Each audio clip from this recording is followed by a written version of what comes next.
El domingo pasado habíamos visto el versículo 1 del capítulo 1 de Tesalonicenses.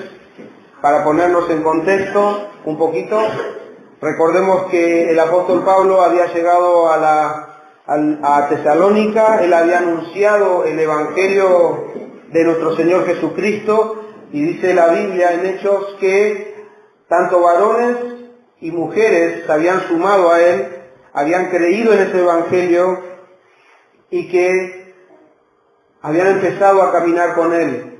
Después Pablo, por los celos de los judíos, había sido expulsado de Tesalónica, y en el afán de saber cómo estaban los tesalonicenses, pues habían quedado sin una guía, habían quedado solos, habían empezado a caminar con el Señor, y ahora el que los guiaba no estaba más con ellos. Entonces Pablo, en su preocupación, envía nuevamente a Timoteo a Tesalónica para informarse de cómo estaban estos que habían escuchado el evangelio.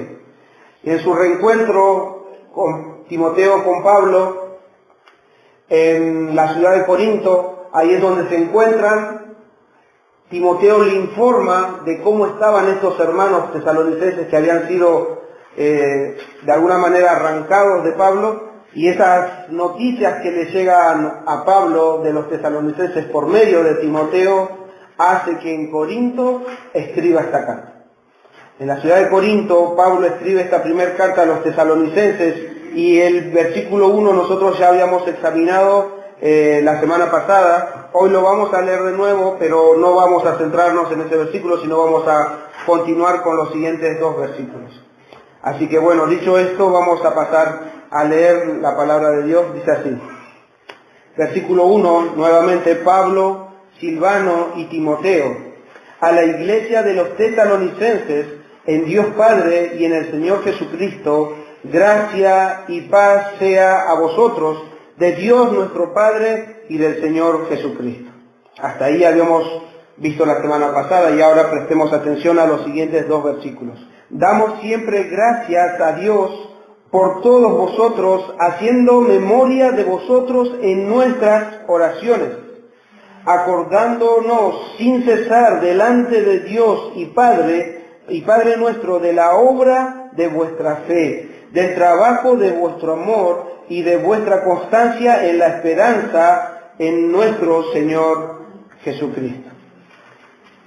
Ahora vamos a poder, si el Señor lo permite, analizar estos dos versículos, para no pasar simplemente como una lectura corrida, porque hay tanto contenido. El domingo pasado veíamos que en esas palabras que estaban en el versículo 1 había tanta enseñanza, y eso nos llena de gozo de saber que Dios verdaderamente inspiró la palabra de Dios. Dios usó a estos instrumentos, tanto a Pablo como a cualquiera de los que escribió la Biblia, para mostrarnos el contenido valioso que tiene su palabra.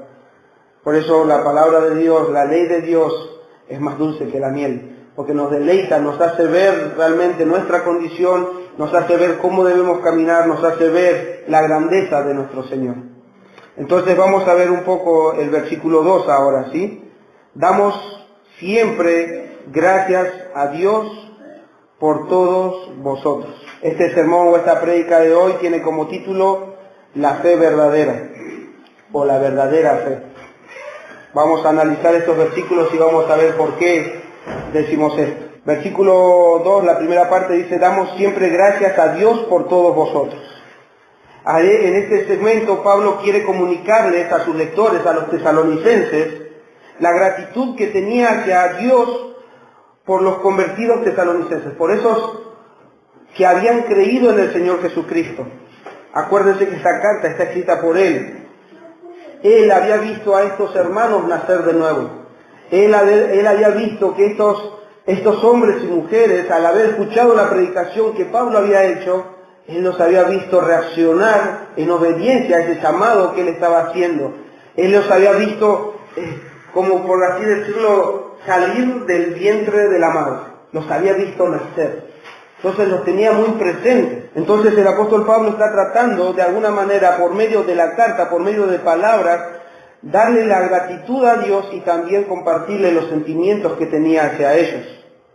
Y no solamente Pablo, sino que ahí nosotros leemos, dice, damos en plural, entonces debemos entender, como dice el versículo 1, que Pablo estaba escribiendo la carta, pero en ese momento estaba junto a Silvano y a Timoteo. Por eso es en plural. Ellos estaban agradecidos a Dios por la obra que había hecho en ellos. Pero también debemos ver que Pablo estaba convencido de que solo Dios pudo haber hecho esa obra de conversión en ellos. Por eso dice, damos gracias a Dios por todos vosotros. ¿Por todo Tesalónica?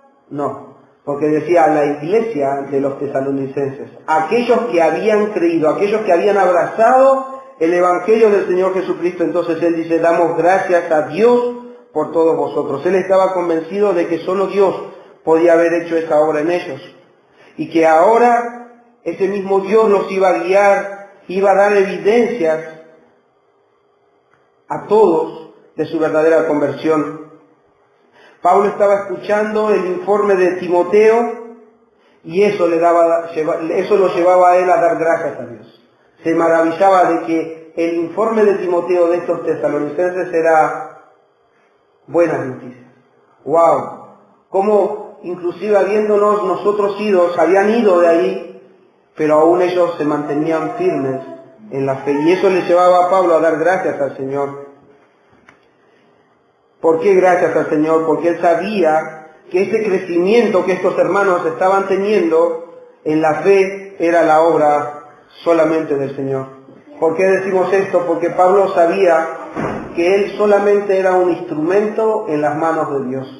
Él solamente era un instrumento, el crecimiento no dependía de él, y él lo sabía. ¿Por qué digo que lo sabía? Porque después en otra carta él mismo dice esto, en 1 Corintios 3:6, por ejemplo, dando ejemplo de Apolo y de él mismo, miren lo que dice en 1 Corintios 3:6. Yo planté, dice Pablo, Apolo regó, pero el crecimiento lo ha dado Dios. Y él sigue diciendo, versículo 7 de 1 Corintios 3, así que ni el que planta es algo, ni el que riega, sino Dios que da el crecimiento.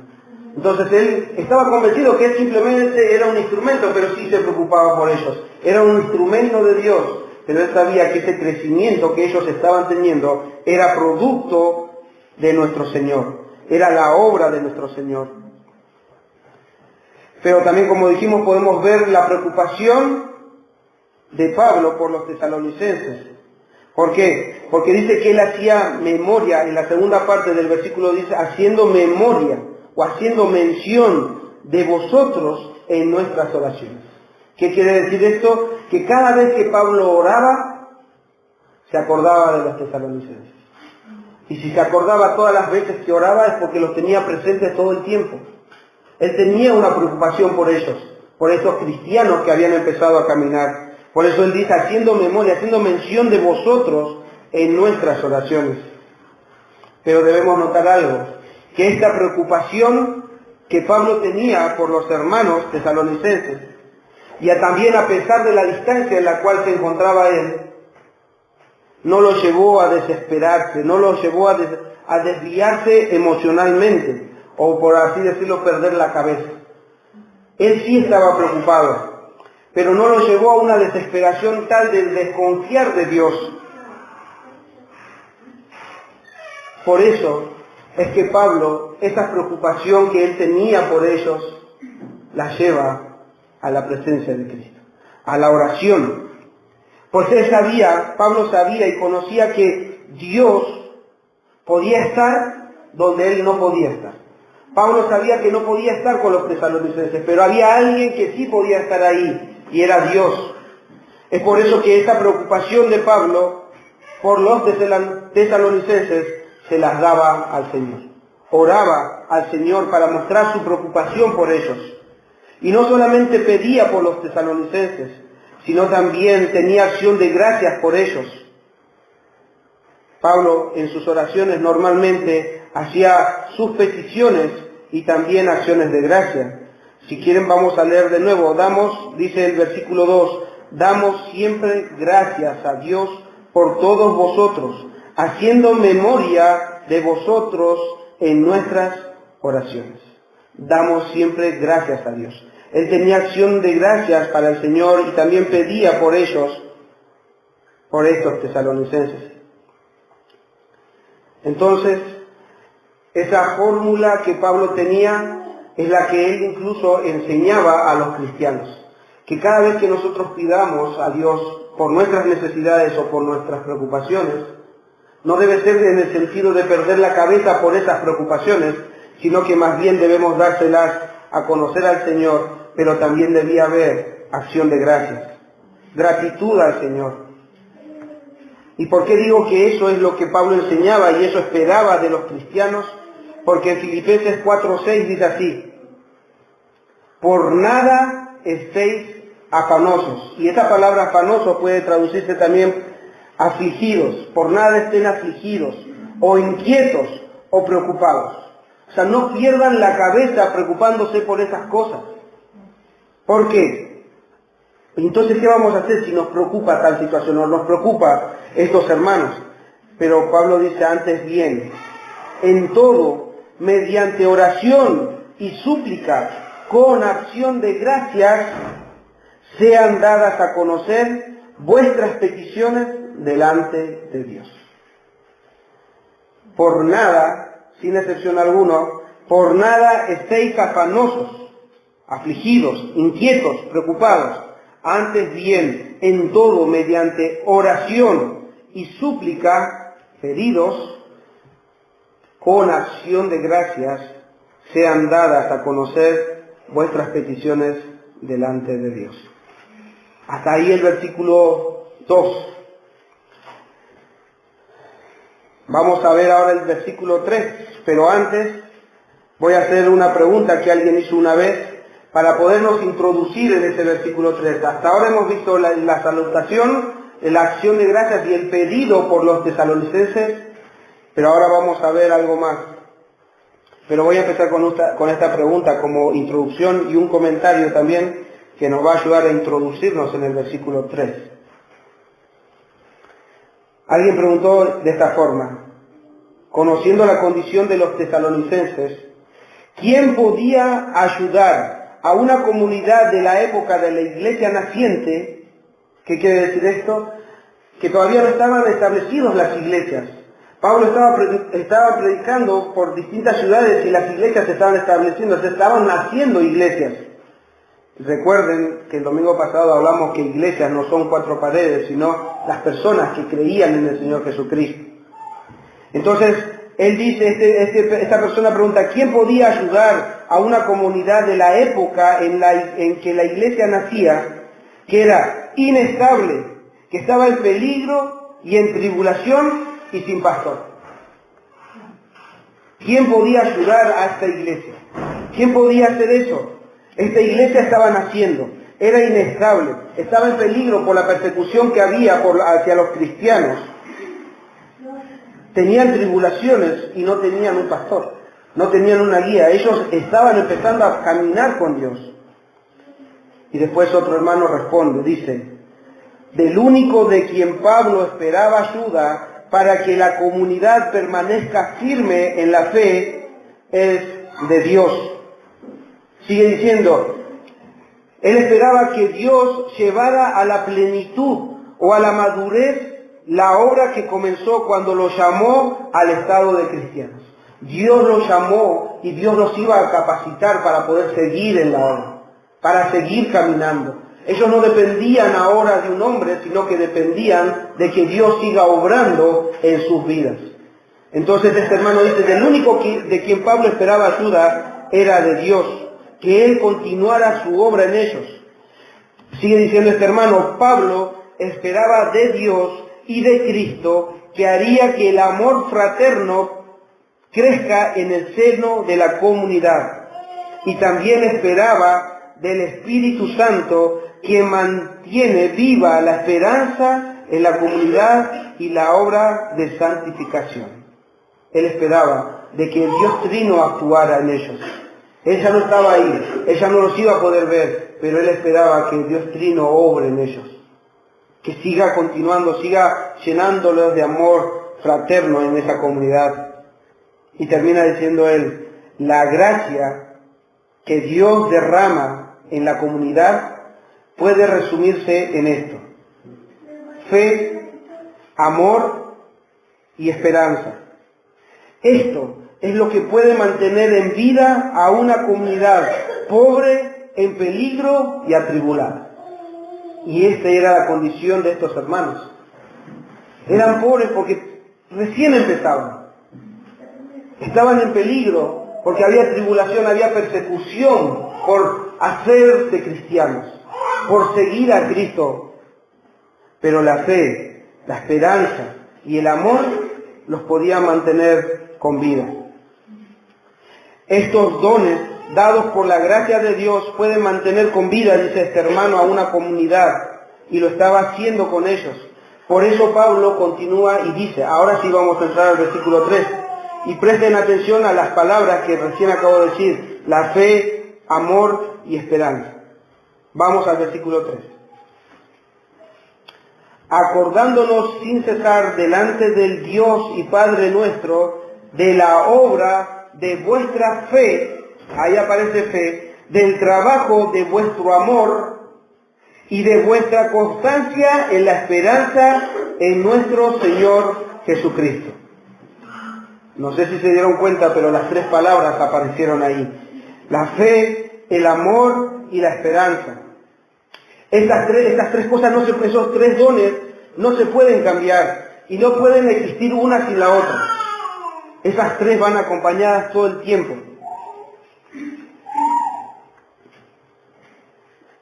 Son el fruto o las evidencias de una verdadera conversión. Evidencias que deben estar y permanecer en un genuino cristiano, pues son la muestra que han recibido la gracia de Dios. Y Pablo dice que estos tesalonicenses tenían eso. Vuelvo a leer: acordándonos sin cesar delante de Dios y Padre nuestro de la obra de vuestra fe, del trabajo de vuestro amor y de vuestra constancia en la esperanza en nuestro Señor Jesucristo. La fe, el amor y la esperanza. Quiero demostrar que esto era importante, pues para Pablo, para el apóstol Pablo, era tan importante que cada cristiano sea consciente de esa gracia que les había sido dada gratuitamente. Por eso él no solamente les escribe de esta forma a los tesalonicenses, él se interesa en todos los cristianos de tal forma que ellos entiendan qué tipo de gracia habían recibido y que esta gracia estaba acompañada de estos tres dones. Miren, no lo busquen porque si no nos vamos a desviar, pero yo los voy a ir relatando versículos de distintas cartas, Pablo enseñándoles a los cristianos de esta misma forma que le enseñaba a los tesalonicenses. Pero ¿por qué hago mención de esto? Porque quiero que nosotros nos convenzamos de lo que Pablo quería que se convenzan estos cristianos. Romanos 5, del 1 al 5 dice: por tanto, habiendo sido justificados, y presten atención a esas tres palabras que dije: fe, esperanza y amor. Por tanto, habiendo sido justificados por la fe, tenemos paz para con Dios por medio de nuestro Señor Jesucristo, por medio de quien también hemos obtenido entrada por la fe a esta gracia en la cual estamos firmes y nos gloriamos en la esperanza de la gloria de Dios. Y no solo esto, sino que también nos gloriamos en las tribulaciones, sabiendo que las tribulaciones producen paciencia, y la paciencia, carácter probado, y el carácter probado, esperanza. Y la esperanza no desilusiona, porque el amor de Dios ha sido derramado en nuestros corazones por medio del Espíritu Santo que nos fue dado. Fe, amor y esperanza. Y dice que el amor, estos dones habían sido derramados en nuestros corazones por el Espíritu Santo. Él es el que nos da esto. Y es lo que se va a hacer evidente en la vida de estos cristianos. Ellos lo estaban haciendo evidente, por eso Timoteo le cuenta y él deduce Por eso decía al principio de Tesalonicenses, si bien Tesalonicenses no tiene contenidos teológicos, enseñanzas teológicas, con su vida práctica estaban mostrando estas enseñanzas. Pablo a los romanos les había enseñado doctrinas, teorías, enseñanzas de una vida cristiana, pero ellos lo estaban mostrando con sus vidas. Entonces, por eso, viendo la vida de los tesalonicenses, podemos ir a los romanos o a las otras cartas donde enseña doctrina, no se contradicen una de la otra. Pablo les enseña a unos y estos estaban viviendo eso. Primera de Corintios 13:3, hablando también de los dones, todo este capítulo está hablando de los dones que uno tiene, hablando de todos los dones que tiene, y decía, ¿no? Para ponerlos en contexto, si vos tenés un don tal y no tenés amor, de nada te sirve. Entonces él hace enumeraciones del verdadero amor, hace enumeraciones de los dones, pero en el 13:13 voy a centrarme en lo que quiero mostrarles. En el 13:13 dice, ahora, les está enseñando a los cristianos, ahora permanecen la fe, la esperanza y el amor. Otra vez los tres. Estos tres, pero el mayor de ellos es el amor. Esos tres permanecían en los cristianos. Debía estar en los cristianos. Ahora vamos a miren en Colosenses 1, del 4 al 5. Dice así, al oír de vuestra fe, otra vez fe, en Cristo Jesús, y del amor que tenéis por todos los santos, a causa de la esperanza reservada para vosotros en los cielos, de la cual oísteis antes en la palabra de verdad, el Evangelio. Al haber oído el Evangelio y al haber creído en ellos obtuvieron fe, amor y esperanza. En Cristo. Gálatas, otra carta. Todas estas cartas son enseñanzas de Pablo a los cristianos.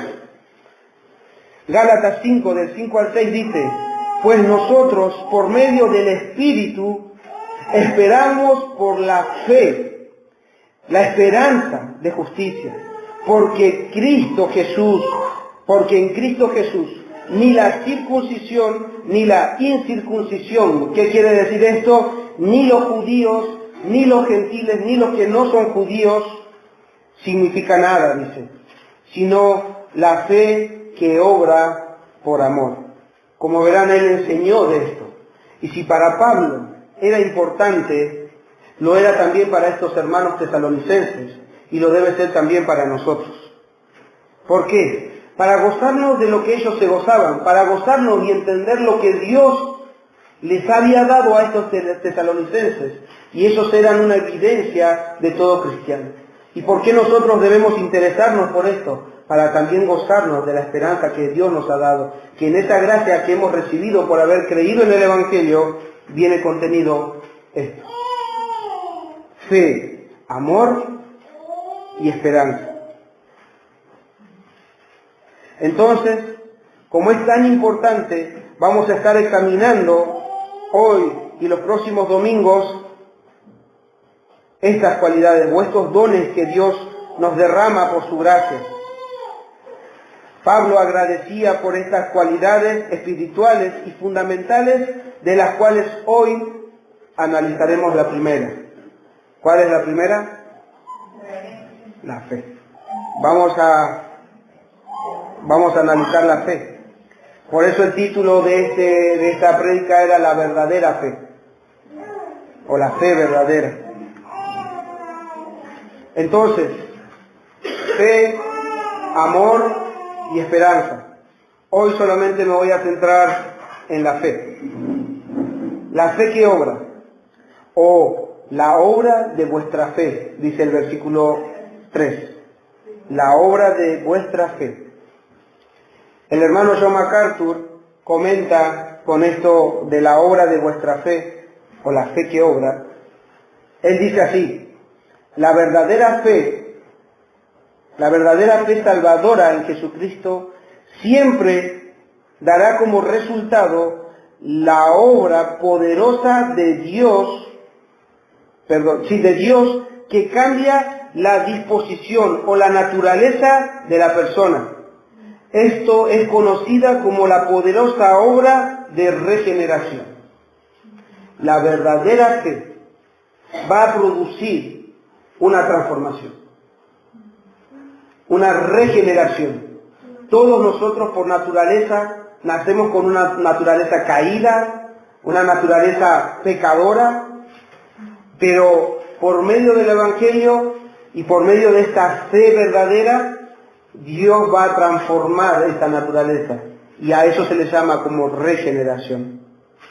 Entonces, esa obra poderosa de Dios que ha de cambiar la disposición o la naturaleza de la persona.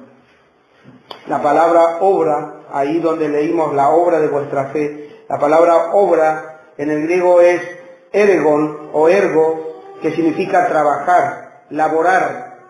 Entonces también se puede traducir obra, ergon, como acto, es un acto, es una acción, es un hacer. La obra de vuestra fe, lo que va a hacer la fe en ellos, el trabajo que la fe va a hacer en ellos, y eso va a producir algo en ellos.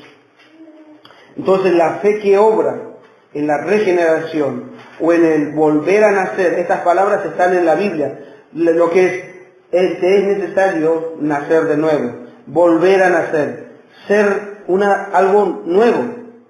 No puede ser, o mejor dicho, solo esta obra de regeneración solo puede ser o puede empezar al oír la palabra de Dios, el Evangelio de salvación.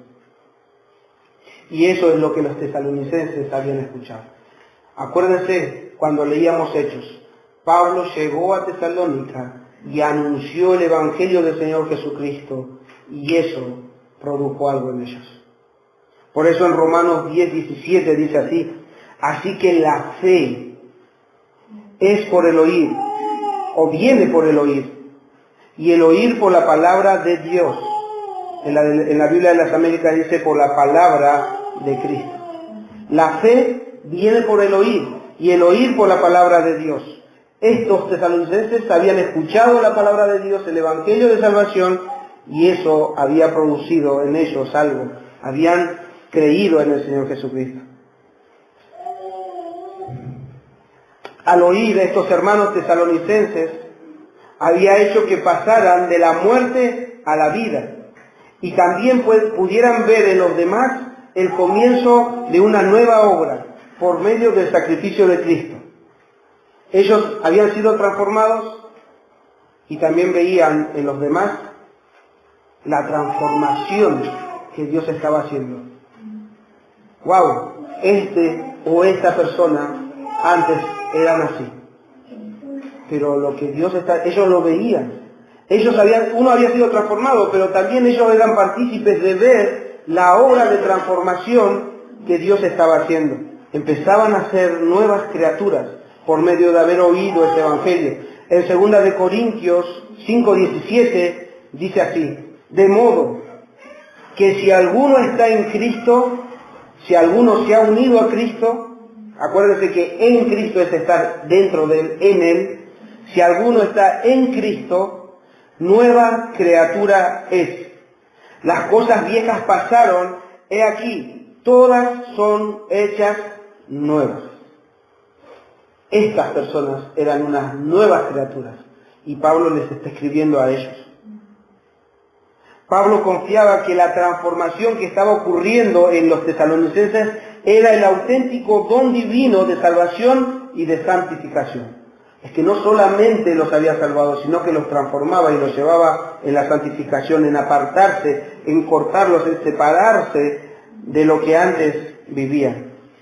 Esta obra se estaba dando a conocer. Pero quiero hacer una nota de aclaración antes de seguir, es necesario hacerlo. Al hablar de obras, debemos hacer una aclaración importante. Pensemos, Pablo está escuchando de las obras que estaban haciendo los tesalonicenses, y él, habiendo escuchado esto, dice: estos son hermanos, estos son iglesia.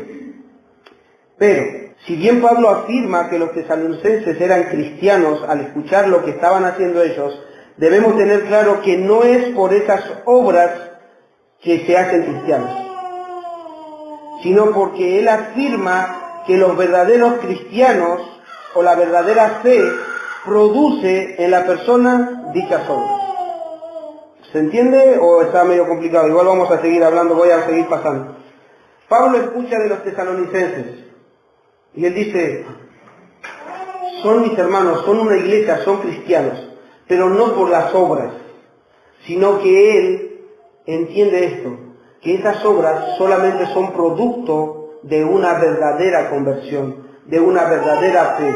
Él no les dice cristianos por sus obras, él les dice cristianos porque esas obras serán evidencia de su fe verdadera.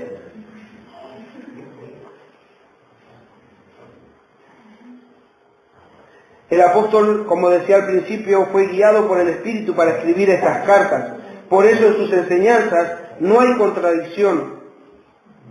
Entonces tenemos que tener cuidado para no malentenderlo. ¿Por qué? Porque hay muchas iglesias o hay muchas religiones que le van a decir a ustedes, o han escuchado posiblemente, que nosotros podemos ganarnos la salvación portándonos así, haciendo buenas obras y esto y aquello. Y no se está refiriendo a eso Pablo. Pablo está dando evidencia, o está diciendo de las evidencias que ellos tenían por sus obras. Sí, tenían obras, pero ellos no estaban teniendo obras para salvarse, sino que estaban haciendo evidente que ya se habían salvado. Vamos a seguir, voy a seguir insistiendo en esto, porque no quiero que nos confundamos acá, porque es peligroso pensar que por nuestras obras vamos a ser llamados cristianos, porque cualquiera de nosotros puede portarse bien. Pero no es porque portarse bien significa ser cristiano, sino significa haber creído en el Señor Jesucristo. Y si eso te lleva a hacer buenas obras, es porque Dios así lo ha establecido. Vamos a seguir con esto, para ver que Pablo no se contradice en esto. Presten atención lo que dice él con respecto a la salvación solo por la fe. Porque la salvación es por fe, no por las obras que ellos estaban haciendo, sino que al haber puesto su fe en Cristo, vivían de esa manera. Primero es la fe. Romanos 3, 20, 21 dice así. Porque por las obras de la ley, hasta por las obras de la ley, por querer cumplir la ley, ningún ser humano será justificado delante de Dios, delante de Él. Pues por medio de la ley viene el conocimiento del pecado, pero ahora, aparte de la ley, la justicia de Dios se ha manifestado, atestiguada por la ley y los profetas. ¿Qué quiere decir? Que la justicia de Dios ha sido anunciada, ha sido pronunciada por el Antiguo Testamento, la ley y los profetas. Ya enseñaba que la salvación solamente era por fe, no por obras. 3, 24, 25 de Romanos sigue diciendo Pablo, siendo justificados,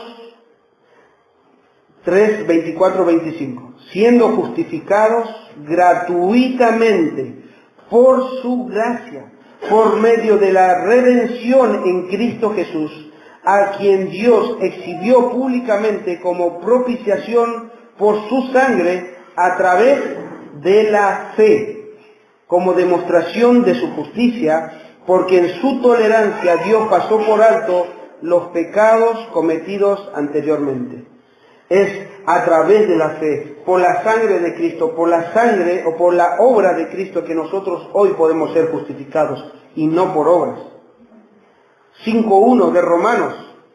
5.1 de Romanos dice, por tanto, habiendo sido justificados por la fe, no dice por obras, habiendo sido justificados por la fe, tenemos paz para con Dios por medio de nuestro Señor Jesucristo. Es por medio de la fe que nosotros podemos ser considerados cristianos. Y Pablo sabía eso. También le escribió a los Efesios de esta forma, Efesios 2, 8 y 9. Porque por gracia sois salvos, habéis sido salvados por medio de la fe. Y esto no de vosotros, sino que es don de Dios, no por obras, para que nadie se gloríe. No por obras. Entonces, ¿qué es lo que está enseñando Pablo cuando Pablo está viendo las obras o está escuchando de las obras de los tesalonicenses? Es que ellos habían tenido una fe verdadera que producía obras. Las personas no pueden obtener la salvación con sus buenas obras. Y en el cristiano, sus buenas obras hacen evidente su salvación. En otras palabras, a ver si se puede poner más claro, las obras del creyente fluyen de una fe salvadora. Al haber tenido fe, al haber creído, es un don de Dios, algo que Dios nos ha dado, hemos podido creer. ¡Wow! Ahora, esa fe que penetró en nosotros va a producir hacia afuera, va a fluir hacia afuera en obras. Pero acuérdense, no para salvación. Espero que se haya entendido la aclaración. Entonces vamos a continuar para ver qué es lo que Pablo está enseñando, qué es lo que nos quiere enseñar con la palabra la fe que obra, o la obra de vuestra fe. Entonces continuamos el relato. La fe verdadera, hablando del 3, de la fe que obra, la fe verdadera inevitablemente vendrá acompañado de obras de justicia. Eso es lo que la Biblia enseña. El lado activo de la fe producirá necesariamente una conducta o un estilo de vida distinto o contrario al común de la gente. Es como que el cristiano, estos cristianos viven o vivían en contra de la corriente de este mundo.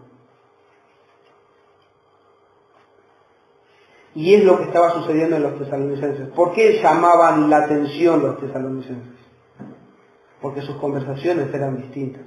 Su estilo de vida había cambiado. A ver, si nosotros vemos a un cristiano entre medio de los incrédulos y habla de la misma forma, insulta de la misma forma, maldice de la misma forma, actúa de la misma forma, vos llegás ahí, vos no sabés que es cristiano. Vos llegás ahí, no hay diferencia. No hay diferencia. Y por más que diga yo soy cristiano. Estos tesalonicenses, a medida que vayamos leyendo, hermanos, van a ver que ellos daban que hablar. ¿Y por qué daban que hablar? Porque algo había producido en sus vidas que no era igual que antes. La gente podía distinguir que no eran igual que todos. Que no vivían igual que todos, que no pensaban igual que todos. Ellos verdaderamente iban en contra de la corriente. Si el mundo los llevaba para allá, ellos venían para este otro lado. Ellos llevaban para allá, ellos venían en contra. Entonces, estos tesalonicenses, con su vida práctica, daban a conocer que no eran igual que todos. No pensaban, ¿no? Entonces, por eso puse esto, que la vida, la conducta, que la fe producirá necesariamente una conducta o un estilo de vida distinto, contrario. Tiene que verse la diferencia, y estos tesalonicenses la estaban mostrando. Estos tesalonicenses vivían de una forma distinta a la que vivían antes, y por eso Pablo estaba agradecido. ¡Wow! Eso solamente es producto del poder de Dios, de su palabra y de su Espíritu Santo. No había otra forma de que esta gente que antes iba en este camino, ahora esté en otro rumbo. Esto debe enseñarnos a nosotros. Lo que esta carta nos va a enseñar es una vida práctica, es algo que verdaderamente fluye de una verdadera fe.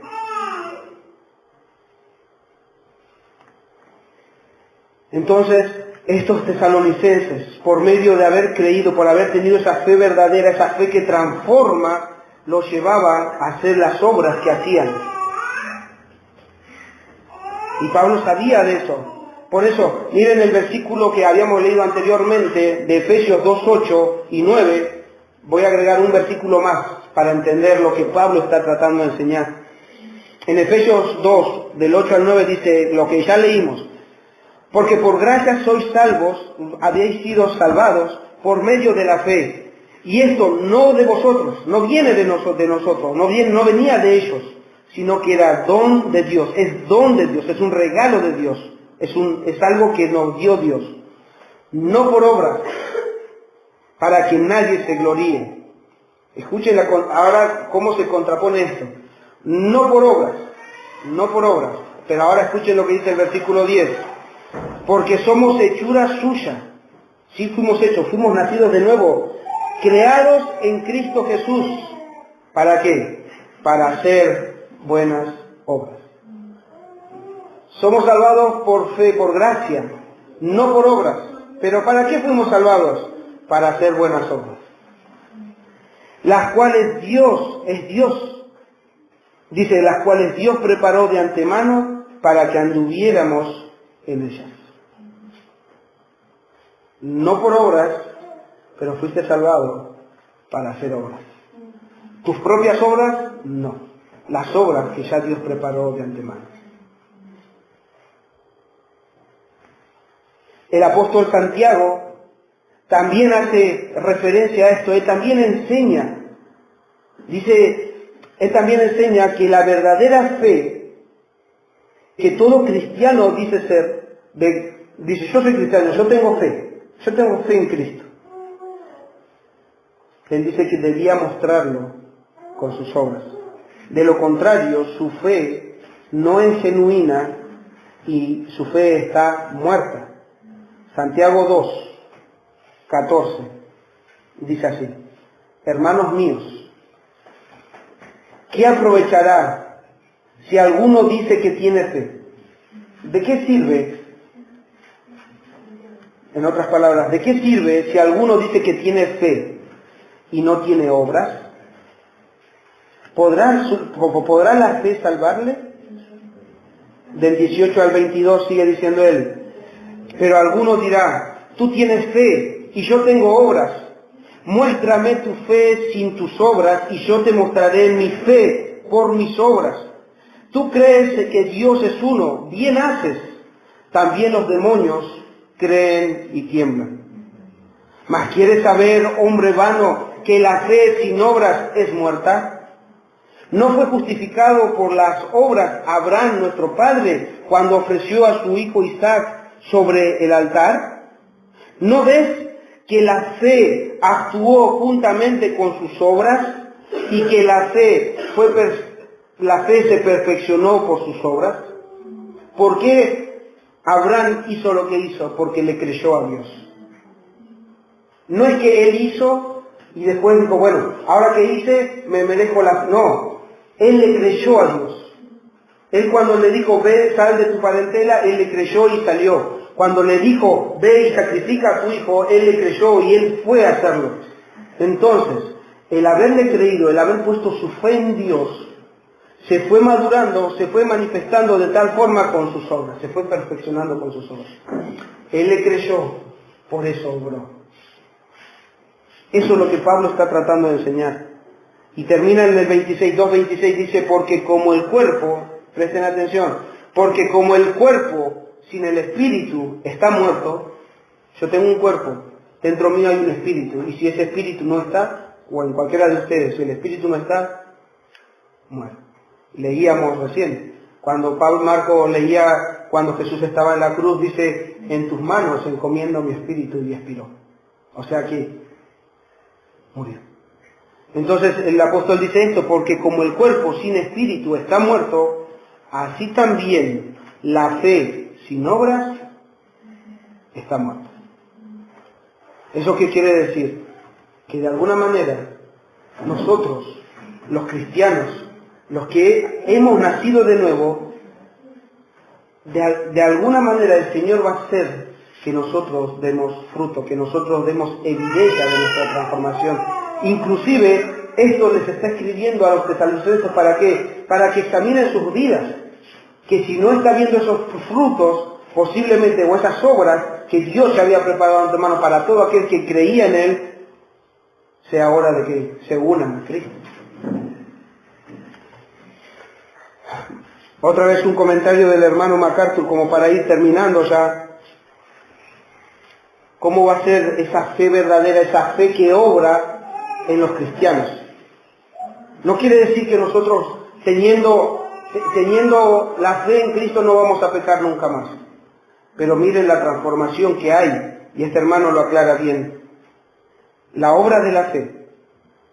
Los creyentes desobedecerán los mandatos de Dios en ocasiones y no harán su voluntad, pero siempre anhelarán obedecer y manifestarán el fruto espiritual verdadero de una forma evidente. Vamos a pecar. Eso quiere decir que vamos a pecar, no estamos libres de pecado. Mientras estemos en este cuerpo de carne, todavía vamos a pecar. Incluso la Biblia dice: aquel que sabe hacer lo bueno y no lo hace, ya está pecando. Vamos a pecar. Pero debemos examinar nuestro corazón. Si nos da lo mismo pecar, eso solamente cada uno lo sabe. ¿Qué importa? ¿Nos da lo mismo pecar? O es que, como dice este hermano, el anhelo de nuestro corazón es hacer la voluntad de Dios. Si el anhelo de tu corazón no te duele cuando pecas, ahí hay un problema. Algo está andando mal ahí. Porque la verdadera evidencia de un cristiano no es que no peca, sino que se duele por el pecado, que no practica el pecado, sino que quiere andar en obediencia, como estos tesalonicenses estaban andando. Si no te duele el pecado, reflexiona en tu condición. Entonces concluimos, para finalizar, que las buenas obras de estos cristianos tesalonicenses no es algo que haya nacido de ellos, sino es algo que les fue dado, se les fue otorgado por la gracia de Dios, gratuitamente en la salvación. O sea, todo ese combo vino. La salvación vino con un combo de fe, amor y esperanza. Y eso fue porque habían creído en el Evangelio. Y ahora ellos podían andar en esas buenas obras, las cuales Dios había preparado de antemano para que anden en ellas. No fue que los tesalonicenses recibieron esta gracia por algo bueno que ellos hayan hecho. No, simplemente porque a Dios le agradó dárselas a ellos. Es Él el que había producido en ellos. Por eso en Filipenses 2:13 Él enseña también a otros hermanos. Dice: porque Dios es el que produce en vosotros, o el que en vosotros produce así el querer como el hacer por su buena voluntad. Es Dios el que había producido esta fe en ellos. La fe es un don de Dios, es un regalo de Dios. Yo no puedo comprar la fe, no lo puedo comprar. ¿Dónde comprar? ¿Quién vende? ¿Hay ofertas? No lo podemos comprar. Es algo que recibimos, es algo que Dios nos da en el momento de creer en el Evangelio. Entonces, la salvación de las personas no es por obras, es por la fe. Esa fe que obra va a ser evidente en las personas. Un pastor, Sugel decía: si la salvación fuera por obras, seguramente no por las nuestras, sino por la obra de Cristo. Por esa obra es que nosotros podemos ser salvados, no por nuestras propias obras. El Señor nos las regala a cada uno de nosotros por medio de la fe, gratuitamente. Por eso, por gracia sois salvos por medio de la fe. Esa fe era la forma de poseer esa gracia, ese regalo de Dios. Y para finalizar voy a traer dos aplicaciones. Como siempre digo, ya la palabra sola ya les va enseñando cómo estos cristianos y cómo Dios espera de nosotros los cristianos debemos vivir. Pero quiero hacer dos aclaraciones. En el versículo 2 nosotros hablábamos de la oración de Pablo. Entonces, ¿qué nos enseña eso? Que así como Pablo oraba, pedía y daba acción de gracias, así también nosotros debemos, de la misma forma, acercarnos a Dios con peticiones y con acción de gracias. ¿Por qué? ¿Por qué debemos hacer esto? Y debemos examinar muchas veces nuestro corazón en el momento de orar. Porque si solamente nos preocupamos en nuestras cosas, si solamente estamos pensando en la situación en la cual yo estoy viviendo, va a evitar y me va a cegar de tal forma que yo no voy a poder dar gracias a Dios. ¿Puedo tener necesidad? Sí. ¿Puedo tener debilidades? Sí, pero si solamente me voy a centrar en eso y en mi persona, no voy a poder darle gracias a Dios por lo que ya Él me dio. Yo debo pedirle a Dios, sí, Él nos dice: pídanme. Por eso decía: por nada estéis afanosos, que nada los turbe, que nada los preocupe excesivamente, sino que eso llévenlo al Señor. Entonces aprendamos de esto, de que si en nuestras vidas hay cosas que nos preocupan, que no nos desvíe y nos haga desconfiar del Señor. Posiblemente todos de nosotros tengamos algún tipo de necesidad, algún tipo de aflicción, algún tipo de persecución o pruebas que estemos pasando. Pero si eso nos hace centrar solamente en nosotros, es peligroso, porque dejamos de darle gracias a Dios por lo que Él nos está sosteniendo, por todo esto. Y también, ¿saben qué? No nos permite orar por los hermanos. Pablo estaba lejos de los tesalonicenses, pero él constantemente pedía por ellos. Entonces, si nosotros nos centramos en nosotros mismos, posiblemente no tengamos tiempo para orar por los demás, porque nuestro caso es más importante. No. Debemos orar. Pedirle a Dios sí, pero también debo orar por mis hermanos. Debo orar para que el Señor los sostenga. Debo orar por la iglesia, por cada uno de ellos. Pero no tengo tiempo para nombrarlos a ellos, sí, pero tenemos tiempo para decirle, Señor, yo necesito esto, estoy pasando esto, Ve que nos centramos solamente en nosotros. No debe ser así. Sí debemos a conocer nuestras necesidades al Señor, y Él las suplirá conforme a su voluntad y a su debido tiempo. Pero también oremos por el cuerpo de Cristo. Oremos por la iglesia, oremos por los demás cristianos que están afuera en otros lugares, porque también necesitan de nuestras oraciones, así como Pablo oraba por ellos. Segunda aplicación, y acá necesito que me presten atención todos. Primeramente, si eres cristiano, mi hermano, escúchame atento lo que voy a decirte. Y si no eres cristiano, también te pido que me escuches. Nosotros hemos hablado de obras, pero no intentes hacerlas. No intentes hacer obras sin antes estar unido a Cristo. No lo vas a lograr. No vas a poder. Porque va a llegar el momento que te vas a frustrar, que te vas a cansar y vas a dejar esto. No, esto no es para mí. No. Así que primero quiero referirme a mis hermanos, a los que ya han puesto su confianza en Cristo, a los que ya han abrazado, a los que ya se han unido a Cristo. Pero no lo voy a decir con mis palabras, voy a citar las palabras del mismo Jesús. Porque hablando de obras, nosotros necesitamos entender que primero debemos estar unidos a Él. Jesús dijo esto cuando Él estaba hablando a sus seguidores. Yo soy la vid verdadera, Él era el tronco, el árbol. Yo soy la vid verdadera y mi Padre es el labrador. Estoy leyendo Juan 15. Todo pámpano significa toda rama del árbol, toda rama, todo pámpano que en mí no lleva fruto, lo quitará. Y todo aquel que lleva fruto, lo limpiará para que lleve más fruto. Lo limpiará. ¿Qué quiere decir esto? A veces los que saben de flores o de plantas, hay momentos que hay que podar el árbol para que den mejor sus frutos o sus flores y todas esas cosas. El Señor dice que va a hacer eso con los suyos. Él los limpiará para que den y lleven más fruto. Esto quiere decir, mis hermanos, que ser podados o ser probados puede llegar a doler. Puede ser difícil de pasar, pero es necesario. Es necesario que seamos podados, seamos probados. ¿Para qué es necesario?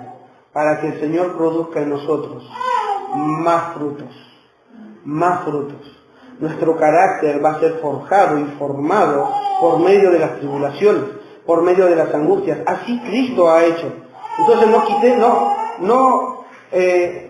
no pidan al Señor, líbrame de las angustias, de las persecuciones. Más bien los apóstoles decían, se sentían gozosos de ser partícipes de las mismas angustias que el Señor Jesucristo había padecido. Entonces, pongámonos, uno puede decir humanamente, bueno, pero ¿a quién le gusta pasar angustias, pruebas y todo? Pero si nosotros vemos como los cristianos veían, ellos se deleitaban en esas angustias y persecuciones. Por eso pudieron soportar eso. Porque si solamente decían, no, pero ¿por qué nos pasa eso? ¿Por qué nos persiguen a nosotros si nosotros estamos portándonos bien? ¿Por qué nos hacen esto a nosotros si nosotros estamos queriendo hacer la voluntad de Dios? No, ellos no veían eso. Así como Jesús dijo, en este mundo tendréis aflicciones, pero no teman, porque yo he vencido al mundo. Pero no dice que no van a tener aflicciones. Inclusive Laura oraba hoy y decía que Satanás había pedido a Dios de zarandearnos, y Dios se lo había permitido. Pero ¿saben qué hizo Jesús? Él clamó, Él oró, Él pidió para que en ese momento de zarandeo no nos falte la fe. No nos falte la fe. Por eso la verdadera fe no es no tener problemas. La verdadera fe es creer que en medio de los problemas Cristo está en nosotros. Cristo está con nosotros. Pablo, cuando estaba preso, nunca pidió a los hermanos, oren hermanos, por favor, para que salga de esas rejas. No estoy pudiendo predicar. Oren para que yo pueda salir de estas rejas. No. Oren, hermanos, para que Dios me abra más puertas para el Evangelio. Él nunca dejó de orar tras las rejas. Él nunca dejó de predicar tras las rejas. John Bunyan, el que escribió El progreso del peregrino, en su testimonio, él dice que en la época donde él era pastor, él era predicador, lo llevaron preso también por haber predicado el Evangelio. Pero él, estando preso, seguía trabajando para Dios. Él predicaba de ahí, la gente lo escuchaba afuera. Él seguía obrando, no estaba pensando, Señor, ¿por qué me estás haciendo pasar esto? Oh Señor, ¿por qué líbrame de esto? No. Él aún, su corazón, ellos aún estaba su corazón con el Señor. Y sabían que esa traba momentánea no era un problema. Era una oportunidad para seguir creciendo. Era la oportunidad de Dios, que Dios le daba, porque nuestra fe va a ser probada a fuego. Va a ser probada. Entonces, ellos la prueba no la veían sino como una oportunidad para seguir creciendo. Yo voy a seguir creciendo. El Señor me está poniendo esto por algo, porque todas las cosas a los hijos de Dios les ayudan a bien. Créanle, hermanos, créanle. No piensen que las cosas que están viviendo es para perjudicarlos, es para su bien. Todas las cosas, sin excepción, todas las cosas a los hijos de Dios les ayudan a bien. Incluso que esté viviendo de esta forma, incluso eso. Incluso que esté pasando por esta persecución, sí, también por eso. Incluso que esté afligido, sí, porque necesitas depender del Señor y creerle todo lo que Él te dice. Necesitamos creerle a Dios, hermanos. Entonces Él sigue diciendo esto. Vamos a ser podados, vamos a ser probados. Sí, pero es necesario para que demos más fruto. Esa es la esperanza. No dice que vamos a ser probados y probados para debilitarnos, no, para dar más fruto, para que llevemos más fruto evidente que glorifiquen al Padre. 15:3 dice, ya vosotros estáis limpios por la palabra que os he hablado. Pero el Señor les dice esto, hermanos, escuchen, esto es para nosotros. Permaneced en mí y yo en vosotros. Como la rama, como el pámpano, no puede llevar fruto por sí mismo, no lo puede hacer separado del cuerpo, separado de Cristo, no lo puede hacer. Como el pámpano no puede llevar fruto por sí mismo si no permanece en la vid, así tampoco vosotros si no permanecéis en mí. Yo soy la vid, vosotros los pámpanos. El que permanece en mí y yo en él, este lleva mucho fruto, porque separados de mí nada podéis hacer. ¿Y qué es estar unidos a Cristo? Estar unidos a Él es Él es la cabeza. Y estar unidos a Cristo es estar unidos a Él. ¿Y qué es lo que está unido a la cabeza? ¿Qué tengo después de la cabeza? Todo el cuerpo. ¿Y saben cuál es el cuerpo de Cristo? La iglesia. Debemos estar unidos a Él, debemos estar unidos a la iglesia, porque fuera de la iglesia, fuera de la comunidad que es la iglesia, no estas cuatro paredes, insisto, fuera de la comunión entre hermanos, es muy difícil que nosotros podamos llevar fruto. Porque debemos estar unidos a Él, unidos a Cristo, y esa es la verdadera evidencia de la transformación. El que se une a Cristo, se une a la iglesia. Pues no puedo yo tener mi cuerpo sin la cabeza. Mi cuerpo está unido a la cabeza, pero este cuerpo tiene varios miembros. Es necesario estar unidos a Él. Entonces, mis hermanos, yo les animo a que pongamos nuestra mirada en el Señor Jesucristo, que permanezcamos en Él, en su iglesia, porque Él dio su vida por la iglesia. Él amó de tal forma que ha derramado su sangre. Entonces, estar unidos a Él es estar unidos a Cristo y estar unidos a la iglesia. ¿Cómo podemos decir nosotros amar a Dios y aborrecer a mi hermano? Entonces Cristo no está en nosotros. El que ama a Dios, ama a los hermanos. Se entrega. Entonces, vivamos como es digno del llamamiento que hemos recibido. Vivamos como escogidos de Dios, como llamados de Él. Vivamos para darle gloria a Él. Y para finalizar, ahora sí, también debo hablar a los que todavía no han puesto su confianza en Cristo. Si todavía no estás unido a Él, también quiero contarte lo que Jesús dijo. Juan 15:6 dijo así. Él continúa diciendo en el mismo relato, dice esto: el que en mí no permanece, el que no está en Cristo, ¿qué va a pasar con esta persona? Será echado fuera como la rama, como el pámpano, y se secará. Y los recogen. ¿Y qué pasa después? Y los echan en el fuego y arden. ¿Qué nos está advirtiendo el Señor? Niños, jóvenes y grandes, no insistan en vivir sin Cristo. No insistan en vivir su manera alejados de Él. Vivir sin Él es morir sin Él. El estar sin Cristo es permanecer en la condenación eterna. Es esperar el día del juicio y saber esto, que seremos echados al fuego eterno. Seremos arrojados ahí por no haber permanecido en Él, por no haber estado en Él. Él es la fuente de la vida. Fuera de Él solamente hay muerte y condenación. Entonces les ruego que consideren sus caminos. No estén sin Él. ¿Por qué? Porque van a ser arrojados a la condenación. Por eso dice en Juan 3:17, dice, el que cree, 17 y 18 dice, el que cree no es condenado, pero el que no ha creído ya ha sido condenado. Ya ha sido condenado. Entonces, esto es una advertencia para que nosotros podamos creer en Él y unirnos a Él, porque si no, dice, los recogerán, va a llegar el día del juicio, nos apartarán, nos recogerán y seremos echados, serán echados al fuego que arde. Es el lloro y el crujir de dientes, donde el fuego nunca se apaga. Esto no debe terminar así, no debe ser así. Si todavía no estás en Cristo, este fin que te espera no debería terminar así. Hemos visto que estos tesalonicenses, habiendo creído, habiéndose unido a Jesús, hubo transformación, tuvieron una nueva vida, nuevos pensamientos, nuevos anhelos. Entonces esto nos debe enseñar de que Cristo todavía nos está invitando a participar de Él, a ser de Él. Miren lo que dice en 2 de Pedro 3:9. El Señor no retarda su promesa. ¿De qué? De que un día Él va a venir a buscar a su pueblo. El Señor no retarda su promesa, según algunos la tienen por tardanza, sino que es lo que está haciendo. Sino que es paciente para con nosotros. Escuchen esto. No queriendo que ninguno perezca, sino que todos procedan al arrepentimiento. Él no quiere que nosotros nos perdamos, no quiere que ustedes se pierdan. Él está teniendo paciencia, los está llamando domingo tras domingo, día tras día, les está diciendo, únanse a mí, porque corren peligro estando allá afuera. Únanse a mí, porque corren peligro. Se trata de su eternidad.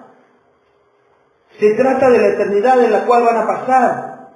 No es un chiste, no es un juego. El Señor es paciente. Él nos llama. Por eso les digo, niños, jóvenes y grandes, Él nos llama a todos a ser uno con Él. Porque no sabemos el día ni la hora en el cual nosotros vamos a partir. Y tampoco sabemos el día y la hora en el cual va a venir. Pero si hoy escuchamos la voz de Dios, ¿por qué seguimos endureciendo el corazón? Si Él hoy nos está llamando, ¿por qué seguimos insistiendo en decir, otro día, más adelante, cuando sea más grande? No sabes si mañana vas a estar. Él no quiere que nadie se pierda. Él no quiere que perezcamos en el infierno, arrojados ahí por la eternidad, sino que más bien procedamos al arrepentimiento. ¿Y qué quiere decir esto? Que si nos arrepentimos de nuestros pecados, de haber estado permaneciendo lejos de Él, Él va a perdonar nuestros pecados. Y si un arrepentimiento viene el perdón de pecados, ese perdón de pecados produce todo lo que hemos visto hasta ahora. Un nuevo nacimiento, una nueva creación, y en ese nacimiento, en esa creación hecha por Dios, viene esto, hermanos. Viene esto. La paz, el amor, la esperanza, que solamente Dios puede dar. Estos tesalonicenses tienen que ser un ejemplo de que nosotros también somos invitados a unirnos a Cristo.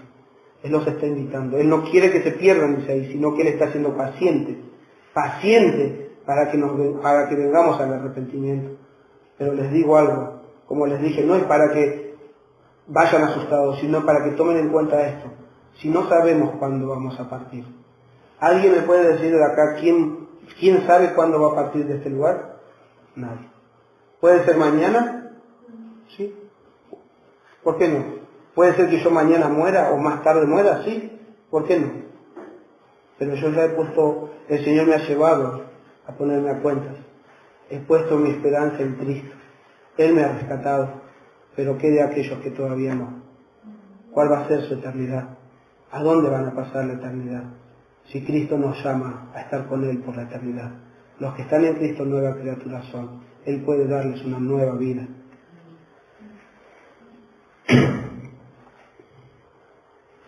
Y aún por ahí, solamente el ver a Cristo, la obra que Él hizo, yo creo que al cristiano le estremece cuando escuchamos hablar de todo lo que Él resistió para rescatarnos. ¿Y por qué insistimos en rechazarlo? Si Él vino a rescatarnos, pasando oprobio, pasando vergüenza, pasando todas las cosas que ha leído Marcos al principio. Y no solamente eso, que dice que Él fue abandonado por su Padre y fue el que cargó la ira de Dios que estaba preparada para cada uno de nosotros. Así que les pido que consideren el llamamiento que Dios les está haciendo, que consideren unirse a Cristo, unirse a la iglesia de Dios. Es la que Él va a venir a buscar un día. Va a venir a buscarnos. Y ruego al Señor, oremos por nuestros niños, por nuestros jóvenes, para que ese día no los veamos apartados de nosotros. Porque eso es lo que va a pasar ese día. Cuando venga el Señor va a ser a un lado y a otro lado. Unos al fuego eterno y otros al gozo eterno. Vengan y pasen en el gozo de su Señor. Y ruego al Señor que seamos todos los que estamos acá. Pero necesitamos arrepentirnos, creer en Él y abrazar esta verdadera fe que va a producir en nosotros la conversión. Oremos.